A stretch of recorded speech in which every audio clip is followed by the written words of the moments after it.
We've got a couple of transportation-related questions. One viewer is concerned about trains carrying crude oil and getting better public safety, particularly in rural areas with those trains. And then we have another viewer that suggested that we should allow a gas tax increase, but sunset it, maybe a certain amount and sunset it in a year or two as a way to help fund some improvements rather than funding it forever. Well, there are a couple of transportation questions. Who wants to take a run at that? And coincidentally, rail safety is the committee issue that I just left. So there in you fact, go. I even had to get permission to leave the committee because they weren't quite sure how that vote would go.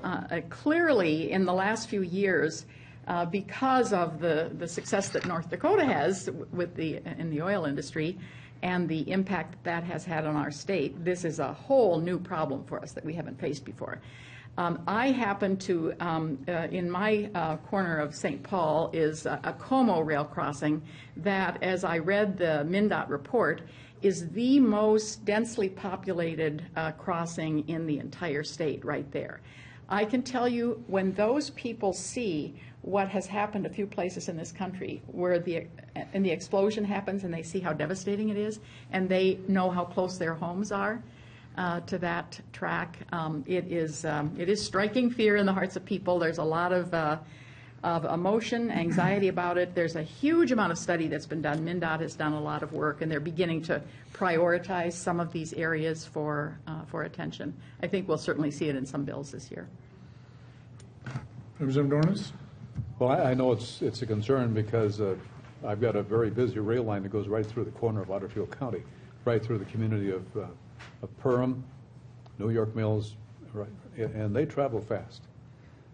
And so there is danger, and I've seen trains that are so long you can barely see one end from the other. So that's good. North Dakota, that's really pumped a lot of energy and money into the economy, not just for North Dakota, but even at least my part of the state is benefiting from that in many ways. So I don't know how you can make 100% accident proof. But there is danger there. I've watched as trains have gone by, and you could actually see the spikes moving up and down. So there needs to be maintenance. That's the first thing that the rail companies have to.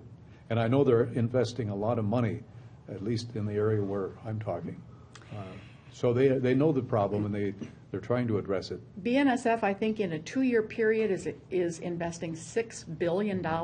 Probably tells you how much profit they're making on this additional business that they have. What we soon realize at the state level is there's very little we can do when it comes to railroads. That they just remind us that is so much of a federal issue. So we make a lot of noise, and we look for the solutions that we can provide, but we have some limitations at the state level in terms of what we can do. Senator Eakin? Yeah, and Representative Hausman's correct that we're limited because it's interstate commerce, and the Constitution says that the state can't interfere with interstate commerce, but there are steps that we need to take as a state. That includes addressing the rail safety issues, and that's not just the dangers they pose as far as possible accidents that may occur on the rails, but also the problems with emergency vehicles being able to get across the railroad tracks in emergency situations. It also poses problems as far as congestion and does harm to economies in some of the cities that these trains are going through. I represent Moorhead and Detroit Lakes, as I said earlier, both of which have all kinds of these trains going through. Moorhead is a real hub for a lot of the trains that are coming through, so there's lots of congestion problems there. And we need underpasses, for one thing, to get across those tracks. And so I think that's one thing that we as a state are going to have to do is more funding of underpasses. I think we have to be innovative in how we generate some of the revenue we need for those underpasses.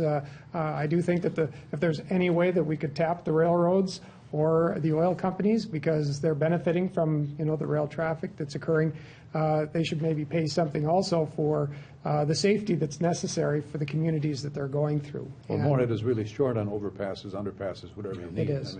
It is. So I can see the problem they'd have. Yep. We're actually looking at 3 different places to put underpasses.